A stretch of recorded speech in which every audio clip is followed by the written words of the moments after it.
All right, well, with gridlock becoming a growing problem in the city, there are calls to speed up construction on the Gardiner Expressway, that rehab project set to take between Dufferin and Strawn for the next 3 years. So some are calling on the city to extend the construction hours to get it done faster. The increased congestion, of course, impacts about 200,000 people every day and also affects the city's productivity. Councillor Brad Bradford is pushing to accelerate this, and he joins us live this morning to talk more about this. Councillor, good to see you here. I heard you in Natalie Johnson's story on CTV yesterday, her three-part series on the rehabilitation project, pushing for sort of round-the-clock construction. Is that really feasible in this case?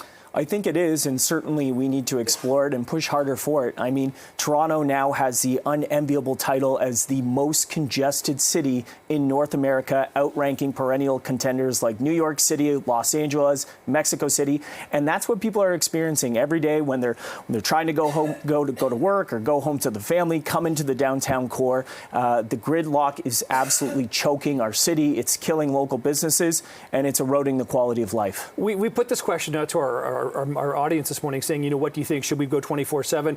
A majority think they do, but there is a smaller minority who are saying, well, wait a second, anybody living around there is going to be kept awake all night long for 24/7 construction. How do you respond to that? Because that could really wreck people's lives that live there versus the people driving through there. I can appreciate those concerns, and they're very real, and we need to be thoughtful and considerate about it. But as you pointed out, there's more than 200,000 people that are engaging in this horrendous commute every day. Those commute times have doubled.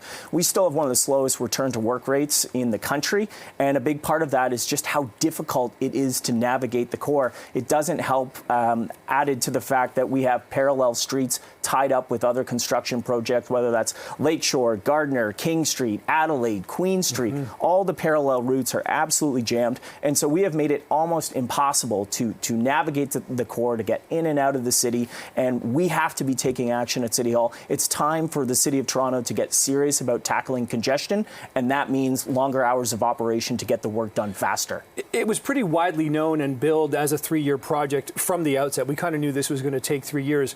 Are you surprised that it's taken either this long or this short of amount of time, depending on your perspective, to get to this point where people are saying, oh, we need to go back to the drawing board? Well, I think you can see it, and you can feel those impacts. I've been tied up in it myself. I know you come in from the West End as well. I'm sure you felt it. And we're hearing loud and clear from Torontonians that this is unacceptable. You know, you look at other countries around the world at the pace that they are able to complete infrastructure projects, but here in the City of Toronto, it's hurry up and wait. And I think that's unacceptable. So I will be bringing a motion to council next week that calls for 24/7 construction and acceleration of this project, also looking at other technologies, building off-site, staging, bringing it in to do it faster, and again, better coordination with our parallel routes in the downtown.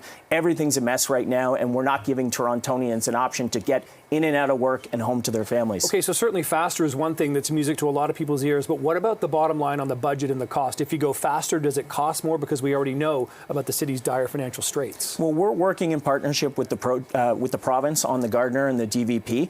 It's on our books for the next 2 years, but the province is going to reimburse those costs. And you've heard Minister Sakaria. He's smart on this. He's experiencing it himself as an MPP out in Brampton. Yeah. You see that doubling, the impact of time it takes to get home. He's been very vocal, calling on the city to get its act together and to speed this thing up. So I think there will be collaboration with the province. And let's also remember that if we can compress the timeline, if we can shave a year or 2 off of this project, there will also be some cost savings associated with that as well. If it doesn't happen, how much are you worried about? You've already talked about the back to work, how slow it's been here in Toronto, but it's not, I mean, like I said, I come in from the West End. It makes me maybe not want to come and visit my brother who lives in the East End of Toronto quite as much. I mean, and that there's an economic impact to that, people not wanting to like visit the city or get into the city.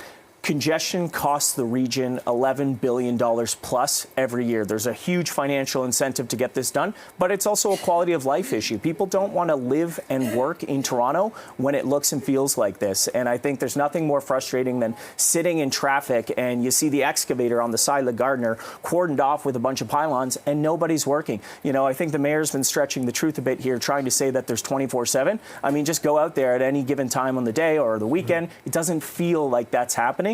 And I think we need to get serious with the plan to actually accelerate this program, respond to the concerns, protect our economy, and make it a little bit easier to get around the city. Okay, I'm sure people will be watching your motion at City Hall closely next week. Councillor Bradford, thanks for the time this morning. Appreciate this. Thanks, Nick. Thank you.